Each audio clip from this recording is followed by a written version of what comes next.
शुरू करें सर? बिल्कुल, 37 मिनट है आपके। सर मुझको विश्वास है कि आप समय पे समाप्त करेंगे। हाँ जी, बिल्कुल करेंगे सर। सबसे पहले तो सर आपका धन्यवाद कि आपने यूनियन बजट 2025-26 पर आम आदमी पार्टी की ओर से मुझे बात रखने का मौका दिया। सर, इस बजट को सरकार ने मिडिल क्लास का बजट कहकर बताया और कहा कि ये मिडिल क्लास की सारी समस्याओं का हल है इस बजट में।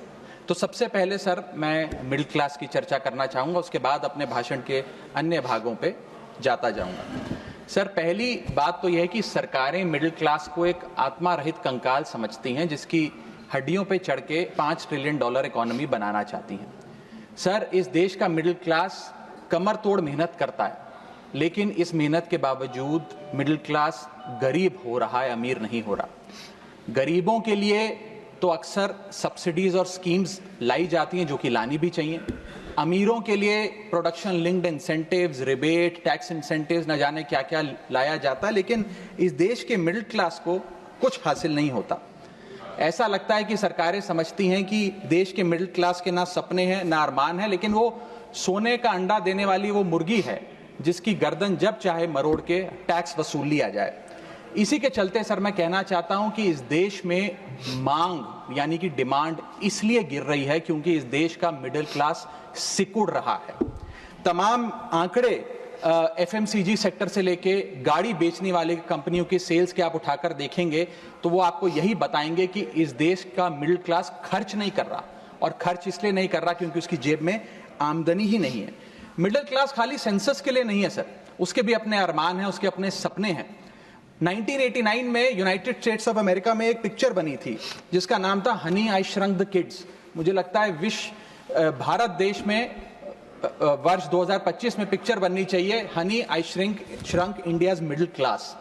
सर, मैं आपको साफ तौर पे बताना चाहता हूं कि मिडिल क्लास टैक्स उससे वसूला जाता है जैसे उससे किसी अधिकार से हम टैक्स ले रहे हैं और सुविधा उसको एहसान मुताबिक दी जाती है। सर, नेस्ले इंडिया के अभी आंकड़े आए जो इस देश की सबसे बड़ी एफएमसीजी कंपनियों में आता है।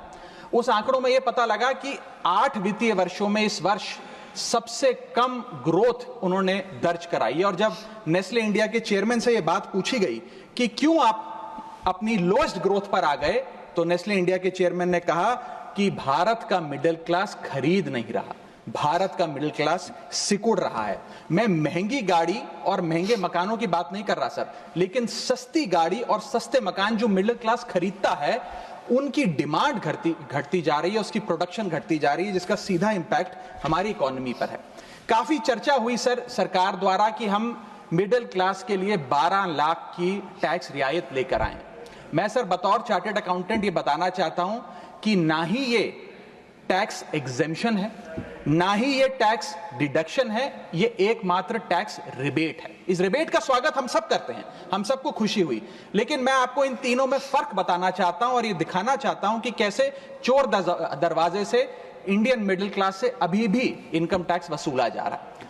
पहली चीज सर, ये इनकम टैक्स एग्जेम्पशन नहीं है।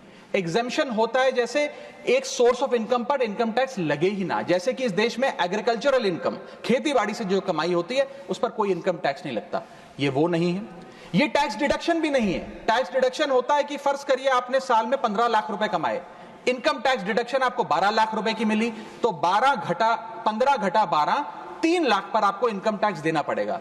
ये टैक्स डिडक्शन भी नहीं है, ये टैक्स रिबेट है।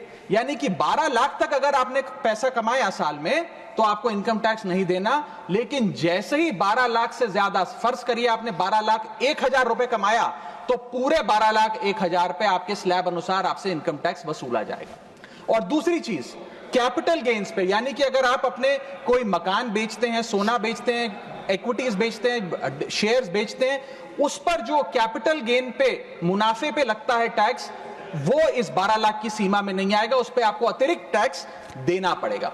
सर, लेकिन इस 12 लाख की रियायत से कितने लोगों को भारत देश में फायदा हुआ, यह भी समझने की आवश्यकता है। हम 140 करोड़ की आबादी वाले देश में रहते हैं, जिसमें मात्र 8 करोड़ लोग इनकम टैक्स की रिटर्न भरते हैं, और इन 8 करोड़ लोगों में से मात्र 3 करोड़ लोग इनकम टैक्स भी भरते हैं। यानी कि 8 करोड़ लोग इनकम टैक्स की रिटर्न भरते हैं 5 करोड़ लोग जीरो इनकम दिखा के अपनी इनकम टैक्स की रिटर्न भरते हैं, जीरो टैक्सेबल इनकम, और उनसे कोई इनकम टैक्स नहीं वसूलती।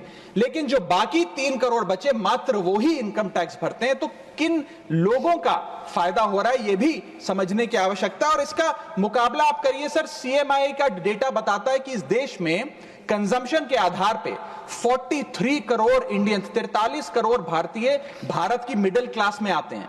43 करोड़ में से मात्र 2 से 3 करोड़ लोगों को ही इसका फायदा होने जा रहा है। उसका हम स्वागत करते हैं, लेकिन बाकियों के लिए क्या? वित्त मंत्री जी ने यह फैसला जब सुनाया तो कहा कि इससे भारत की कंजम्पशन बढ़ेगी, खपत बढ़ेगी और इकोनॉमी का चक्का, इकोनॉमी का पहिया चलने लग जाएगा। मैं आपको बताना चाहता हूं और इस सदन में भविष्यवाणी करता हूं सर कि इस टैक्स रियायत से इस देश की कंजम्पशन नहीं बढ़ने वाली। अगर आप वास्तव में इस देश की खपत यानी कि कंजम्पशन बढ़ाना चाहते हैं तो आपको इनकम टैक्स के साथ साथ जीएसटी नाम का टैक्स कम करना पड़ेगा, क्योंकि जीएसटी वो टैक्स है जो इस देश का अमीर से अमीर आदमी और गरीब से गरीब आदमी भी देता है।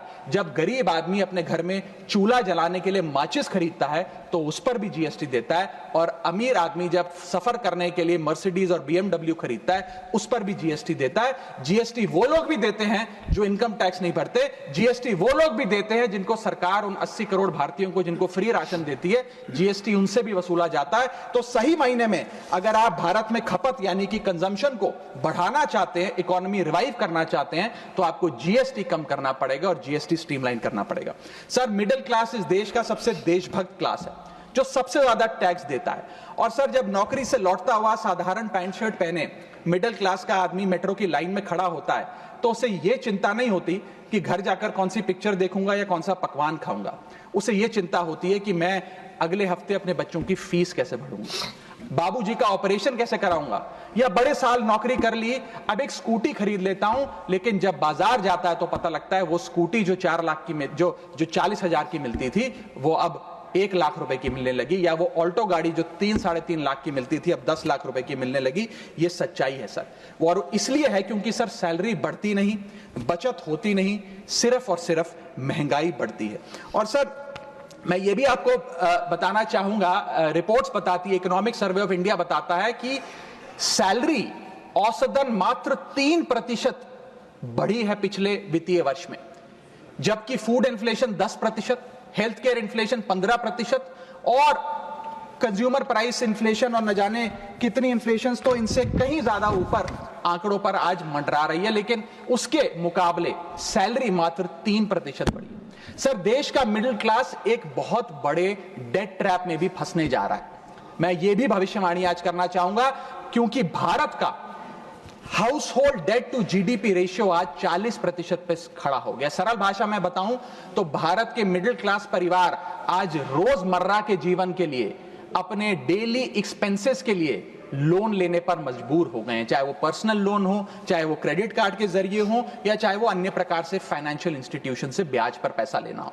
यानी कि जो सैलरी 1 तारीख को आती है वो पहले ही आपके रोजमर्रा के जीवन में जो आपने खर्चा करने के लिए ब्याज पर पैसा लिया हुआ है उसके भुगतान में लग जाती है, और इंडिया का मिडिल क्लास एक डेट ट्रैप में फंसता जा रहा है। ये लोन कोई मकान बनाने के लिए या दफ्तर खरीदने के लिए या एसेट क्रिएशन के लिए नहीं है, ये day to day expenses meet करने के लिए, जो भारत के मिडिल क्लास को एक डेट ट्रैप में खड़ा करता जा रहा है। सर, सैलरी तो 7 तारीख को आती है महीने की, लेकिन 1 तारीख को मकान मालिक आ जाता है दरवाजे पे दरवाजा खटखटाने की किराया दो। और सारी उम्र काम करने के बाद एक मिडिल क्लास का आदमी सोचता है कि अंत में रिटायरमेंट के समय एक छोटा सा अपना मकान, जमीन खरीद के मकान बनाऊंगा। जमीन खरीद के मकान बनाना तो छोड़िए सर, आज रियल एस्टेट के प्राइसेस, आपकी अर्निंग्स, मिडिल क्लास की अर्निंग्स के मुकाबले इतने ज्यादा हैं कि रिटायरमेंट 2-3 जन्म काम करने के बाद, रिटायरमेंट लेने के बाद भी शायद वो 2 BHK अपार्टमेंट भी नहीं खरीद पाएगा। इसीलिए मिडिल क्लास आज सरकार को वो गाना सुनाना चाहता है कि सारी उम्र हम मर मर के जी लिए, एक पल तो अब हमें जीने दो। सच्चाई यह है सर कि मिडिल क्लास के घरों में जब कभी शादी का कार्ड आता है तो चिंता हो जाती है कि सगन में कितना पैसा देना पड़ेगा, और साथ ही साथ नया सूट सिलवाना पड़ेगा, ट्रेन का खर्चा हो जाएगा, एटसेट्रा। सर, मिडिल क्लास के साथ साथ मैं दूसरा बड़ा मुद्दा जो आज इस वक्तव्य में आपके सामने पेश करना चाहूंगा सर, वो है रेलवे का। सर, रेलवे का एक अतिरिक्त बजट आया करता था जिसकी प्रथा बंद हो गई। आप इस भारतीय रेल के महत्व इसी चीज से समझ सकते हैं कि उसके लिए एक अतिरिक्त बजट सदन में पेश किया जाता था। क्योंकि अब रेल बजट पेश नहीं होता तो उस पर व्यापक चर्चा भी नहीं होती। लेकिन इस वक्तव्य के माध्यम से मैं रेल बजट से संबंधी कुछ चीजें आपके सामने अवश्य रखना चाहूंगा। इस यूनियन बजट 2025-26 में माननीय वित्त मंत्री जी ने 2,55,000 करोड़ की फाइनेंशियल एलोकेशन रेलवेज की कैपेक्स के लिए मांगी है। ये 2009 से 2014 के बीच में लगभग 50,000 करोड़ होती थी, जो आज इतने गुना 5 गुना बढ़ के 2.5 लाख करोड़ से ऊपर हो गई है। तो इस पे व्यापक चर्चा अवश्य होनी चाहिए। सर, भारतीय रेल जो भारत की लाइफलाइन कहलाई जाती थी, आज उसकी स्थिति ऐसी है कि अगर मजबूरी ना हो तो शायद कोई यात्री रेल की ओर देखना भी ना चाहे। रेल जनता का रेल जरूर बना रही है और इसका कारण यह है कि भारतीय रेल को अपनी पीआर, सोशल मीडिया कैंपेन्स और रील्स ज्यादा पसंद है, ना कि रेल की सुविधाओं को कैसे बेहतर करना है वो पसंद है। सर, भारतीय रेल एक समय इस देश के 140 करोड़ आबादी का गौरव और उम्मीद हुआ करती थी, गरीबों का सहारा हुआ करती थी। लेकिन आज मैं बताना चाहता हूं कि भारतीय रेल की वो स्थिति है जो शायद ही पूरे सब कॉन्टिनेंट के तमाम रेलवे से अगर आप कंपेयर करें तो बद से बदतर होती जा रही है। सर, जितनी आबादी ऑस्ट्रेलिया की है, स्विट्जरलैंड की है, डेनमार्क की है, स्वीडन की और अन्य देशों की है, उससे ज्यादा लोग भारतीय रेल में रोज सफर करते हैं। सर, इतना महत्व है भारत की रेलवे का। लेकिन कई बड़ी चिंताएं आज भारत के एक आम रेल यात्री को सता रही हैं, जो मैं चाहूंगा इस बजटरी एलोकेशन के माध्यम से वित्त मंत्री जी और रेल मंत्री जी इसे एड्रेस करें। पहला है सर, घटती रफ्तार और बढ़ता किराया। सर, जहां दुनिया की ट्रैवल की रफ्तार बढ़ रही है, वहीं भारतीय रेल जो हमारी लाइफलाइन है उसकी रफ्तार घट रही है। पहले तो सर शताब्दी और राजधानी की स्पीड कम कर दी गई ताकि वंदे भारत की स्पीड बढ़ा दी जाए और उसको फास्टेस्ट ट्रेन घोषित किया जाए। लेकिन अब जून 2024 की रिपोर्ट बताती है कि वंदे भारत की भी स्पीड को कम कर दिया गया है। बताया जा रहा है कि हमारे रेल ट्रैक्स उतने पर्याप्त नहीं है कि इतनी तेज रफ्तार पे वंदे भारत भाग सके। सर, आज हम विश्व गुरु बनने तो अवश्य चले हैं, लेकिन यह बात जाननी भी जरूरी है कि चीन और जापान की सबसे स्लोएस्ट रफ्तार पे चलने वाली ट्रेन भारत की सबसे फास्टेस्ट रफ्तार पे चलने वाली ट्रेन से कहीं ज्यादा तेज दौड़ती है सर। और अगर रेल धीमी होगी तो देश की इकोनॉमी, देश की अर्थव्यवस्था का चक्का धीमा चलेगा। और किराए की तो सर क्या ही बात करें, जिस वंदे भारत का प्रचार रेल मंत्री जी करते थकते नहीं हैं, आज उस वंदे भारत का किराया इतना है कि गरीब आदमी छोड़िए, आम आदमी भी उसे अफोर्ड नहीं कर पा रहा। सर, वित्तीय वर्ष 2013-14 में एवरेज फेयर पर पैसेंजर पर किलोमीटर 32 पैसे हुआ करता था। 2021-22 वित्तीय वर्ष में ये 107% बढ़ के 66 पैसा हो गया है। सर, इतने रेल के किराए में इजाफा देखा गया है। हवाई चप्पल वालों को हवाई यात्रा कराने का वादा था सर, लेकिन हवाई चप्पल पहनने वालों को इतना निचोड़ दिया कि शायद अब वो रेल यात्रा के भी लायक नहीं रहे। सर, दूसरी समस्या है, बुरी हालात है थर्ड एसी और सेकंड एसी के। थर्ड एसी, सेकंड एसी को सर एक समय पर जनरल बोगी, एक समय पर लग्जरी माना जाता था, लेकिन आज वो जनरल बोगी से भी बुरी स्थिति में है। अगर टिकट मिल भी जाए sir third AC, second AC की, तो सीट मिलने की कोई गारंटी नहीं है, क्योंकि जैसे ही आप बैठेंगे थोड़ी देर में कोई शख्स आकर कहेगा, भाई साहब थोड़ा एडजस्ट करिए, थोड़ा सी रखिए, हमें भी बैठने दीजिए। ये वास्तविकता है। और आप सोशल मीडिया और तमाम तरीके के पोर्टल्स पर आप देखेंगे तो क्या आरामदायक सरकार, क्या आरामदायक यात्रा, आरामदायक सफर भारत सरकार आम रेल यात्री को दे रही है, वो देखकर आप समझ जाएंगे। जैसे कहते हैं ना सर, हिंदी का सफर अंग्रेजी का सफर बन गया है भारतीय रेल के एक यात्री के लिए। कई रूट्स पर आलू की बोरियों की भांति लोगों को ठूसा जा रहा है, और अगर शौचालय में भी, ट्रेन के टॉयलेट में भी सीट मिल जाए तो आदमी अपने आप को सौभाग्यशाली समझता है।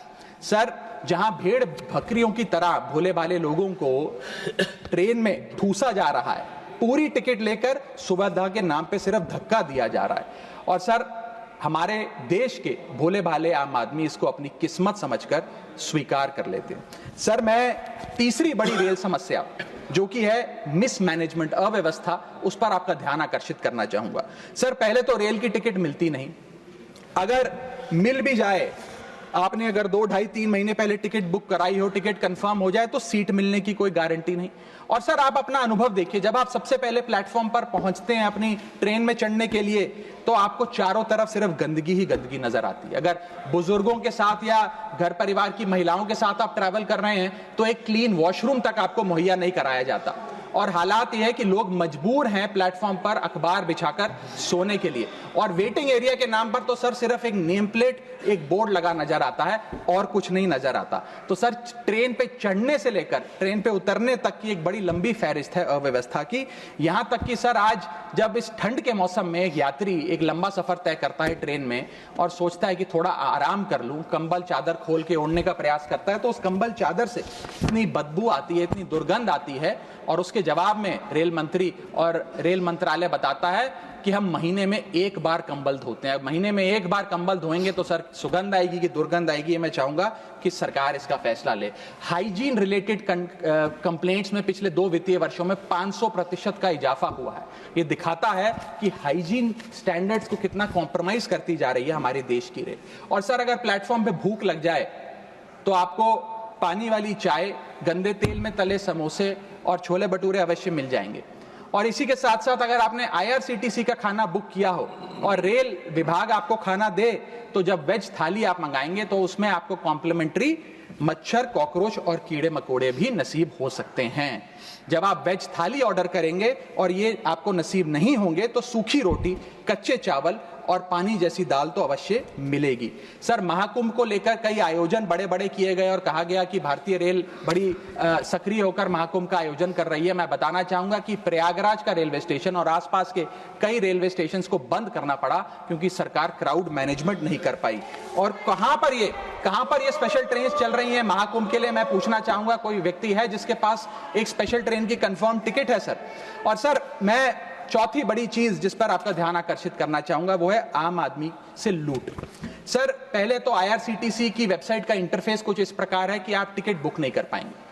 जब बुक करने के लिए थर्ड पार्टी एप्स पे जाएंगे तो वो आपसे मोटा कमीशन लेंगी। अब खुदा ना खास्ता आपकी यात्रा कैंसिल हो जाए तो मोटा कैंसिलेशन चार्ज भी आपसे वसूला जाएगा। और प्लेटफॉर्म टिकट की तो क्या बात करें सर, आपके सगे संबंधी अगर आपको प्लेटफॉर्म पर छोड़ने आए तो कितना प्लेटफॉर्म पे खर्चा होता है, कितनी प्लेटफॉर्म टिकट किस रेट पर वसूली जाती है वो आपको पता है सर। और हालात ऐसे हैं कि वहां पर बिस्लरी का पानी आप प्लेटफॉर्म पर खरीदिए तो बिलसेरी का नकली पानी आपको दिया जाता है। ऐसे ऐसे ब्रांड्स के चिप्स, चॉकलेट्स, बिस्किट्स और पानी दिया जाता है जिन ब्रांड्स का आपने कभी नाम नहीं सुना। सर 5वीं समस्या है ज्यादा से ज्यादा नॉर्मल ट्रेन चलाने की आवश्यकता। सर बुलेट ट्रेन और वंदे भारत से ज्यादा किफायती यात्रा नॉर्मल ट्रेन में हो जाए तो देश का आम आदमी खुश हो जाएगा। आज इस भीषण महंगाई और भयंकर बेरोजगारी का आलम कुछ इस प्रकार है कि लोगों के पास समय ही समय है लेकिन पैसा नहीं है। भले ही आप आधा 1 घंटा रफ्तार धीमी कर दें लेकिन 2000 रुपए में मिलने वाली टिकट को ट्रेन की 500-600 रुपए कर दें तो आम आदमी का बहुत भला हो जाएगा। सर इसी के साथ साथ मैं बुजुर्गों की बंद हुई सब्सिडी पर भी आपका ध्यान आकर्षित करना चाहूंगा। 2020 में सरकार ने बुजुर्गों को मिलने वाली रेल टिकट पर जो सब्सिडी थी वो बंद कर दी, जिसके चलते सरकार ने काफी ढोल बजाकर कहा कि वित्तीय वर्ष 22-23 में उन्होंने 2242 करोड़ पैसे 150 मिलियन सीनियर सिटीजन से वसूल किए हैं, यानी कि 2200 करोड़ की रेलवे की इनकम में इजाफा हुआ। अब बताइए सर, क्या हम अपने बड़े बुजुर्गों की हड्डियां निचोड़कर भी पैसा वसूलेंगे? पूरी जिंदगी भर काम करने के बाद एक सीनियर सिटीजन सोचता है कि रिटायरमेंट के बाद तीर्थ करने जाऊंगा, धार्मिक स्थानों पे जाऊंगा, लेकिन आज हम ये सब्सिडी बंद करके उन पर महंगाई का एक बड़ा बर्डन डाल रहे हैं। मैं वित्त मंत्री जी को और रेल मंत्री जी को कहना चाहूंगा कि अगर ये बड़े बुजुर्ग तीर्थ यात्रा पे जाएंगे तो शायद आप ही के लिए दुआएं मांगेंगे। सर इसी के साथ साथ मैं रेल और जनता की सुरक्षा, ये मेरा आखिरी पॉइंट है सर, इसके टुवर्ड्स भी आपका ध्यान आकर्षित करना चाहूंगा। सर पहले सुरक्षित यात्रा की गारंटी हुआ करती थी, आज कोई गारंटी नहीं है। रेल मंत्री कहते हैं हमने कवच सिस्टम नाम का एक नया सिस्टम लागू किया है जिससे अब रेल दुर्घटनाएं बंद हो जाएंगी। सर क्या 1 महीना भी ऐसा बीता कवच सिस्टम लागू होने के बाद जब रेल दुर्घटना का कोई समाचार हमारे पास नहीं आया? सर बीते 5 सालों में 200 से ज्यादा रेल एक्सीडेंट्स हुए हैं जिसमें 400 से ज्यादा लोगों की मौत और अनगिनत लोग इंजर हुए हैं। CAG की वर्ष जो अभी रिपोर्ट आई वो बताती है कि वित्तीय वर्ष 2018 से 2021 के भीतर जितनी भी ट्रेन एक्सीडेंट्स हुए उसका 75% कारण लैक ऑफ ट्रैक मेंटेनेंस, यानी कि रेल ट्रैक की मेंटेनेंस में जो कमी है उसकी वजह से रेल की दुर्घटनाएं हो रही हैं। हम ये हाउस 2.5 लाख करोड़ रुपए सैंक्शन करने जा रहा है भारतीय रेल को। मुझे उम्मीद है कि कम से कम ट्रैक मेंटेनेंस तो ठीक ठाक तरीके से रेलवे विभाग कराएगा। सर, इसी के साथ साथ जितनी भी ये समस्याएं बताई गई हैं, अगर रेल मंत्री रील से ज्यादा रेल पर ध्यान दे तो अवश्य इसका इलाज हो जाएगा। मैं 4 पंक्तियां एक आम रेल यात्री के अनुभव को एक्सप्लेन करते हुए आपके सामने पढ़ना चाहूंगा। सर, अजब गजब चल रहा है रेल का खेल, हमेशा गाड़ी लेट तो कहीं ब्रेक फेल, महंगी टिकट के बाद भी सीट मिलने की आस नहीं, सुरक्षित पहुंच जाएं इस बात पर विश्वास नहीं, भिड़ रहे हैं ट्रेनें, मर रहे हैं लोग, रेल मंत्री लगा रहे हैं अमृतकाल का भोग, बुकिंग से लेकर टिकट कैंसिलेशन तक दर्जनों टैक्स का जाल, भेड़ बकरियों की तरह ठूसे जा रहे हैं लोग, कैसे मनाएं अमृतकाल, बेरोजगारों के देश में हो रही है बुलेट ट्रेन की बात, सरकार कैसे समझेगी आम आदमी के मन के जज्बात, रेल मंत्री को रेल नहीं रील पसंद है, टिकट के नाम पर मनमाना बिल पसंद है, खाना मांगने पर मिलता है कॉकरोच, छिपकली और मच्छर, इतना बदहाल हो चुका है हमारी लाइफलाइन का स्ट्रक्चर, आखिर कैसे सुधरेगी व्यवस्था, कैसे बदलेंगे हालात, सरकार समझने को तैयार नहीं आम आदमी के जज्बात। सर, मैं अपने अगले भाग में आपका ध्यान आकर्षित करना चाहूंगा, जो new administration United states of America में आई है उसका क्या इकोनॉमिक आर्थिक इंपैक्ट भारतीय अर्थव्यवस्था पर पड़ने जा रहा है। सर, पहले तो 4 फरवरी 2025 को अमेरिका की सेना का एक माल ढोने वाला बड़ा विमान 104 भारतीयों को डिपोर्ट करने के लिए भारत आया। पता लगा कि उन भारतीयों के हाथ में हथकड़ियां और पैरों में जंजीरें थी, बेड़ियां बांधकर उनको लाया गया। बताया जा रहा है कि 7,25,000 ऐसे लोग हैं जो बिना दस्तावेज के भारतीय प्रवासी वहां रह रहे हैं, जिनको अब एक एक कर अमेरिका भारत वापस भेजने जा रहा है। सर, हम चले तो विश्व गुरु बनने थे, वहां अमेरिका ने अपनी मिलिट्री लगाकर हजारों लोगों को डिपोर्ट करना शुरू कर दिया है। मैंने सर किसी बांग्लादेश, पाकिस्तान या श्रीलंका के नागरिक को डिपोर्ट होने की खबर तो नहीं पड़ी, लेकिन भारतीयों के साथ जो अमानवीयता हुई वो जरूर उसकी खबर पड़ी। सर, मैं ये स्पष्ट करना चाहता हूं कि इलीगल माइग्रेशन को तो शायद इलीगल इमिग्रेशन को इस सदन में बैठा कोई भी व्यक्ति सपोर्ट नहीं करेगा, लेकिन सर जो उस नाउमीदी के शिकार रोजगार की तलाश में युवा गए, उनके साथ जो इनह्यूमन ट्रीटमेंट हुआ उसको लेकर तो हमें आवाज बुलंद करनी चाहिए। सर, 40 घंटे तक उनके हाथों और पैरों में बेड़ियां बांध के रखा गया, वॉशरूम तक नहीं जाने दिया गया। सर, इसको लेकर मुझे लगता है शायद इस देश के हर नागरिक का खून खौलता होगा। उसी के सामने इसी एग्जाम्पल के सामने हमारे पास एक और एग्जाम्पल है। इस दुनिया का एक बहुत छोटा सा देश है सर, कोलंबिया। कोलंबिया के राष्ट्रपति गुस्तावो को जब पता लगा कि अमेरिका से एक सेना का माल ढोने वाला विमान इसी प्रकार कोलंबिया के नागरिकों को जो बिना दस्तावेज के वहां पाए गए कोलंबिया छोड़ने के लिए आ रहा है, तो उन्होंने उस विमान को लैंडिंग की अनुमति नहीं दी। उन्होंने कहा कि मैं अपना विमान भेजूंगा, कोलंबिया सरकार का विमान, और पूरे सम्मानजनक तरीके से मैं अपने नागरिकों को वापस लाऊंगा।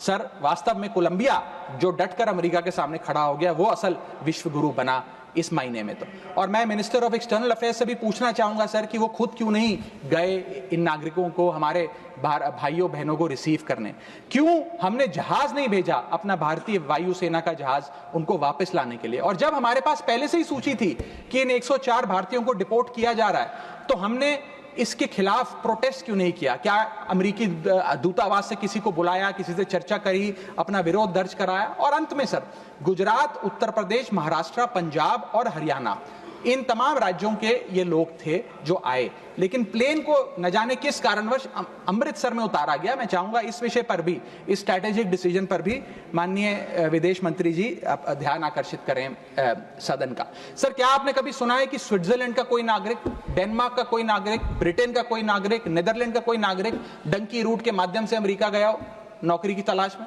नहीं सुना होगा सर। भारतीय ही क्यों मजबूर है डंकी रूट के माध्यम से अमेरिका पहुंचकर वहां पर मेहनत मजदूरी, छोटी मोटी लेबर का काम करने के लिए? वो इसलिए सर क्योंकि इस देश में तमाम सरकारों ने हमारे देश के युवा को बेरोजगार रखा। वादा तो था सर 2 करोड़ नौकरियां देने का, लेकिन वो 2 करोड़ नौकरियां दे नहीं पाई सरकार। शायद लैक ऑफ अपॉर्चुनिटीज और अनएम्प्लॉयमेंट के चलते लोग अमेरिका जाने को मजबूर हो गए। मैं बताना चाहूंगा सर, आप इसको इस परिप्रेक्ष्य में भी देखने की कोशिश करें कि अमेरिका के सबसे पिछड़े राज्यों में एक राज्य है मिसिसिपी जो आता है। मिसिसिपी राज्य में अमेरिका की सबसे लोएस्ट पर कैपिटा इनकम है। मिसिसिपी की भी लोएस्ट पर कैपिटा इनकम $48,000 प्रति वर्ष है। उसका मुकाबला करिए सर, कंपेयर करिए भारत की पर कैपिटा इनकम से। भारत की पर कैपिटा इनकम मात्र $1160 है। कहां अमेरिका की सबसे गरीब राज्य की पर कैपिटा इनकम, यानी कि साल में औसतन मिसिसिपी में रहने वाला एक आदमी $48,000 कमाता है, वहां एक भारतीय औसतन $1160 कमाता है। तो क्यों नहीं कोई बेहतर जिंदगी के लिए, ज्यादा पैसा कमाने के लिए अमेरिका जाने पर मजबूर होगा सर। मैं डोनाल्ड ट्रंप एडमिनिस्ट्रेशन की जो इकोनॉमिक इंपैक्ट भारत पे पड़ने जा रहा है उस पर भी आपका ध्यान आकर्षित करना चाहूंगा सर। सबसे पहले H1B वीजास, ये H1B वीजा जो अब भारी रिस्ट्रिक्शंस के साए में फंसे हुए हैं, इसका सबसे ज्यादा अगर नुकसान किसी को होगा तो भारतीयों को होगा सर। वर्ष 2023 में 3,86,000 H1B वीजा एप्लीकेशन अमेरिकी सरकार को आई, जिसमें से 72% एप्लीकेशन भारतीयों की थी। यानी कि अगर H1B मुश्किल होगा तो सबसे ज्यादा मार भारत के स्किल्ड लोगों को पड़ेगी। दूसरा, स्ट्रिक्टर H1B वीजा, अगर स्ट्रिक्टर H1B वीजा होगा और H1B वीजा वालों के वेज में मॉड्यूलेशन करी जाएगी, उसके चलते तमाम वो कंपनियां जो भारतीयों को रोजगार देती हैं अमेरिका में, वो भारतीयों को निकाल कर लोकल अमेरिकन को जॉब्स देंगी, जिसके चलते एक बहुत बड़ी बेरोजगारी की फौज, हिंदुस्तानियों की फौज परेशान हो जाएगी, भारत वापस आने को मजबूर हो जाएगी। सर तीसरा पॉइंट, ट्रंप के प्रपोज्ड टैरिफ्स। ये टैरिफ्स क्या है सर जिसकी इतनी चर्चा होती है कि ट्रंप एडमिनिस्ट्रेशन टैरिफ लगाने जा रहा है, प्रपोज टैरिफ लगाने जा रहा है। उसका सरल मैं एक उदाहरण के माध्यम से आपको समझाना चाहूंगा। टैरिफ को आप एक इंपोर्ट ड्यूटी के चश्मे से भी समझ सकते हैं। मान लीजिए अमेरिका में बैठा एक बायर हिंदुस्तान के एक मैन्युफैक्चरर से एक शर्ट खरीदता है 100 रुपए की। आज वो शर्ट उसे 100 रुपए की पड़ती है, लेकिन अगर ये अमेरिका की नई हुकूमत ट्रंप एडमिनिस्ट्रेशन 20% का टैरिफ शर्ट्स पर लगा दे, अपैरल्स पर लगा दे, तो वो 100 रुपए की शर्ट अमेरिका के बायर को 100 रुपए की नहीं 120 रुपए की पड़ेगी।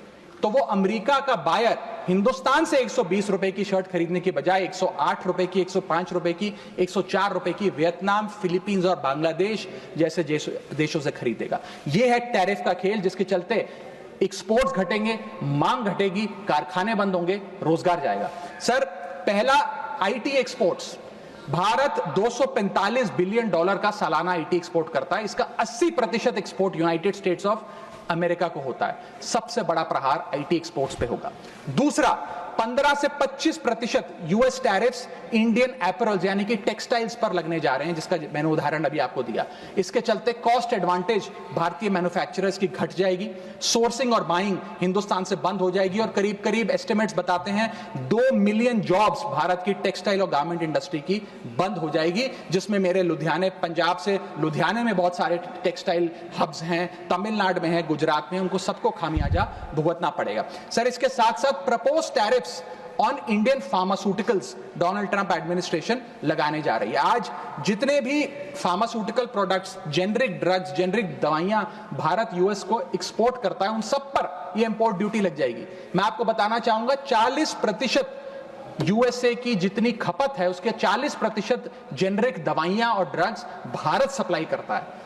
तो इतना बड़ा प्रहार भारत की इंडियन फार्मा इंडस्ट्री पे होने जा रहा है, जिसके चलते रेवेन्यू लॉसेस और जॉब लॉसेस होने जा रहे हैं। तीसरा point, proposed 25% US tariff on Indian auto companies. Automobile, auto parts बनाने वाली कंपनियों पर 25% की ड्यूटी लगाने जा रही है ट्रंप एडमिनिस्ट्रेशन, जिसके चलते $14 बिलियन का ट्रेड इंपैक्ट होने जा रहा है। और इसके चलते भारत में मैन्युफैक्चर हो रही ऑटोमोबाइल्स की डिमांड घटेगी, एक्सपोर्ट घटेगा, कारखाने बंद हो गए और 10 लाख से ज्यादा लोगों की नौकरियां जा सकती हैं। सर चौथा और महत्वपूर्ण पॉइंट, एक बहुत बड़ी बेरोजगारों की फौज भारत की ऑलरेडी बेरोजगार फौज में जुड़ जाएगी। पूछिए कैसे सर? सर 7,25,000 वो लोग जो बिना दस्तावेज के रह रहे हैं, जिन्हें अमेरिका कह रहा है हम भारत भेज देंगे। 1 मिलियन वो लोग जिनका ग्रीन कार्ड अभी पेंडिंग है, उनका ग्रीन कार्ड कैंसिल हो जाएगा। लाखों H1B वीजा एप्लीकेंट जिनका H1B वीजा मिलना अब नामुमकिन सा हो गया है। और उसके अतिरिक्त भारत में जो टेक्सटाइल्स, फार्मा, IT और ऑटोमोबाइल इंडस्ट्री है, उसमें जॉब ले ऑफ्स होंगे। यानी कि इन लाखों लोगों की एक जो अनएम्प्लॉयड लोगों की फौज भारत आकर भारत की ऑलरेडी अनएम्प्लॉयड लोगों की फौज में जुड़ जाएगी, उसको कैसे हम इस इकोनॉमिक साइकिल में रीइंटीग्रेट करेंगे, कैसे इस अनएम्प्लॉयमेंट और अंडर एम्प्लॉयमेंट का सामना करेंगे। सर मेरा आखिरी पॉइंट इस ट्रंप एडमिनिस्ट्रेशन का जो इकोनॉमिक इंपैक्ट भारत पर पड़ेगा उसके संदर्भ में है, वो ये है सर कि भारत की फॉरेन इनवर्ड रेमिटेंसेस घट जाएंगी, भारत का फॉरेक्स रिजर्व्स घटेगा। सर वर्ष 2024 में डॉक्यूमेंटेड एंड अनडॉक्यूमेंटेड प्रवासी भारतीय जो यूएस में रहते हैं, उन्होंने कुल मिलाकर $111 बिलियन भारत भेजे। यानी कि वहां पर जो आदमी रहता है वो कमाई करता है, वो पैसा हिंदुस्तान भेजता है ताकि हिंदुस्तान में जो उसका परिवार, बूढ़े माँ बाप, बीवी बच्चे, भाई बहन हैं, वो सम्मानजनक जीवन जी सकें। जब उनकी नौकरियां ही नहीं रहेंगी, जब वो पैसा ही नहीं कमाएंगे, तो वो क्या पैसा भेजेंगे? जब वो पैसा नहीं भेजेंगे तो भारत के फॉरेक्स रिजर्व्स घटेंगे, और फॉरेक्स रिजर्व्स घटने की वजह से रुपया और कमजोर होगा और डॉलर और मजबूत होगा। सर भारत की कॉर्पोरेट टैक्स कलेक्शंस में 3 से 4 हजार करोड़ का नुकसान होने जा रहा है इस ट्रंप एडमिनिस्ट्रेशन के प्रपोज टैरिफ्स की वजह से। और इन्फोसिस, TCS जैसी बड़ी बड़ी कंपनियां अब 80 से 90% अमरीकी लोगों को नौकरियां देंगी। भारतीय जो H1B वीजा पे वहां काम कर रहे हैं उनको निकालने का काम शुरू होने जा रहा है। सर जो अमेरिका कहता है वो भारत हमेशा से करता है, एक वफादार दोस्त की तरह। अमेरिका कहता है ईरान से कम तेल खरीदो, हम कम तेल खरीदते हैं। अमेरिका कहता है मुझसे वेपन्स खरीदो, हम डिफेंस हेलीकॉप्टर्स उनसे खरीदते हैं। अमेरिका कहता है फलाना फलाने देश पे मैंने सैंक्शन लगा दिया, इस पे रिस्ट्रिक्शंस लगा दी, इससे आप अपना व्यापार बंद कर दो, हम व्यापार बंद कर देते हैं। अमेरिका कहता है रशिया से डिफेंस एयर सिस्टम ना खरीदो, हम उसे निलंबित कर देते हैं। लेकिन उसकी इन सारी चीजों को मानने और एक वफादार दोस्त होने के नाते हमने ये चीजें मानी भी, उसके बदले भारत को मिलता क्या है सर? और सर सबसे जरूरी बात, भारत में एक बहुत बड़े वर्ग ने और खास तौर पे भारतीय जनता पार्टी के समर्थकों ने सोशल मीडिया पर कैंपेन चलाया ट्रंप को जिताने के लिए कि ट्रंप चुनाव जीत जाए। न जाने कितने ट्वीट, फेसबुक, इंस्टाग्राम, यूट्यूब पे वीडियो बना बना कर डाले कि ट्रंप जीत जाए। यहां तक कि कुछ लोगों ने तो हवन और अनुष्ठान भी किए कि डोनाल्ड ट्रंप अमेरिका के राष्ट्रपति फिर से बन जाए। लेकिन उसके बदले हमें हासिल क्या हुआ? पहला झटका जो ट्रंप एडमिनिस्ट्रेशन ने दिया सर, वो भारत को दिया। सर इन 104 भारतीय जो वापस आए हैं, जिनकी हाथों में जंजीरें और पैरों में बेड़ियां थी, उनके लिए भी सर 4 पंक्तियां लाया हूं, गौर फरमाइएगा। सपना था कि अमेरिका जाकर कुछ कमाएंगे, ये नहीं पता था कि ऐसे बांध कर वापस लाए जाएंगे। हाथों में हथकड़ी, पैरों में बंधी रही बेड़ियां, दर्द से टूटती और चटकती रही एड़ियां, कस के बांधा जंजीरों से जैसे कोई सामान, टपकते आंसू सुनाते हैं क्रूरता की दास्तां। सपने में भी नहीं सोचा था कि ऐसा मंजर, मगर अपनों ने ही खोप दिया पीठ में खंजर। क्या बीती होगी उन पर ये वो ही जानेंगे, उनके जख्मों को विदेश मंत्री नहीं पहचानेंगे। हर चेहरे पर लिखी है क्रूरता की कहानी, हर चेहरे पर लिखी है क्रूरता की कहानी, गुनाह सिर्फ इतना कि वो है हिंदुस्तानी। सर अंत में मैं बस समाप्त कर रहा हूं सर, मैं आपका ध्यान आकर्षित करना चाहूंगा डीवैल्यूएशन ऑफ द इंडियन रुपी पर, कि गिरता हुआ रुपया। सर रुपये आज ऑल टाइम लो पर है। जब मई 2014 में ये सरकार बनी थी तब $1 58 रुपए के आसपास मंडराता था। आज $1 87 रुपीज के आसपास मंडरा रहा है, which is an all time low. Sir रुपया कोई कागज की एक टुकड़ा, कोई पीस ऑफ पेपर नहीं है, रुपया कोई करेंसी भी नहीं है। रुपया हमारी देश की प्रतिष्ठा है। करेंसी गिरती है तो देश की प्रतिष्ठा गिरती है। तमाम देश एक दूसरे देश को कितना सम्मान देना है, ये इस बात से भी तय करते हैं कि उसकी करेंसी की कितनी वैल्यू है। और अगर हमारी इंटरनेशनल पहचान कमजोर होती है तो हमारी अर्थव्यवस्था भी कमजोर होगी। सर इसके साथ साथ जैसे जैसे रुपया गिरता है, हमारे देश में इन्फ्लेशन वैसे वैसे बढ़ती है। इसलिए क्योंकि हम बहुत सारी वस्तुएं इंपोर्ट करते हैं, तो इंपोर्टेड इन्फ्लेशन भी हमारे देश के टोटल इन्फ्लेशन का एक बहुत बड़ा हिस्सा है। मैं आपको उदाहरण के तौर पे बताना चाहूंगा सर कि मान लीजिए एक शर्ट हम अमेरिका से खरीदते थे 74 रुपए की पिछले साल, क्योंकि $1 74 रुपए का था। आज वही शर्ट खरीदने के लिए हमें 86-87 रुपए देने पड़ेंगे, यानी कि भारत के लिए वो कॉस्ट पड़ेगी, भारत के बायर के लिए कॉस्ट पड़ेगी, और इन टर्न वो ज्यादा कॉस्ट आम आदमी को पास ऑन करी जाएगी। सर 5 प्रकार की इन्फ्लेशन बढ़ रही है, क्योंकि डॉलर बढ़ रहा है और रुपया गिरता जा रहा है, रुपये न्यूनतम स्तर पे आके खड़ा हुआ है। पहला है food inflation. Sir Bharat edible oils और पल्सेस बड़ी मात्रा में इंपोर्ट करता है। भारत की खपत का 56% एडिबल ऑयल हम इंपोर्ट करते हैं, और भारत की पल्सेस की कंजम्पशन का 15% क्वांटिटी हम इंपोर्ट करते हैं। जब इतनी बड़ी क्वांटिटी में हम ये चीजें इंपोर्ट करते हैं, तो अगर रुपया गिरेगा, डॉलर कमजोर होगा, तो हमारा फूड इन्फ्लेशन बढ़ेगा।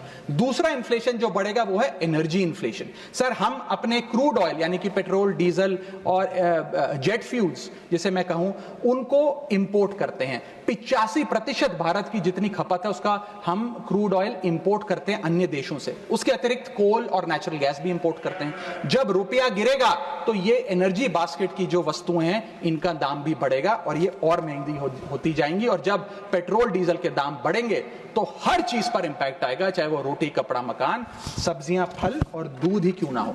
और इसी के चलते जब क्रूड ऑयल अंतर्राष्ट्रीय बाजार में घटता भी है, हम उसका लाभ अपने नागरिकों को नहीं दे पाते, क्योंकि भारत सरकार की तो जेब ढीली ही होती रहती है, क्योंकि रुपया गिर रहा है, ज्यादा रुपया हमें देना पड़ता है डॉलर खरीदने के लिए। सर तीसरा इन्फ्लेशन जो डीवैल्यूएशन ऑफ इंडियन रुपी के चलते होगा वो है हेल्थ केयर इन्फ्लेशन।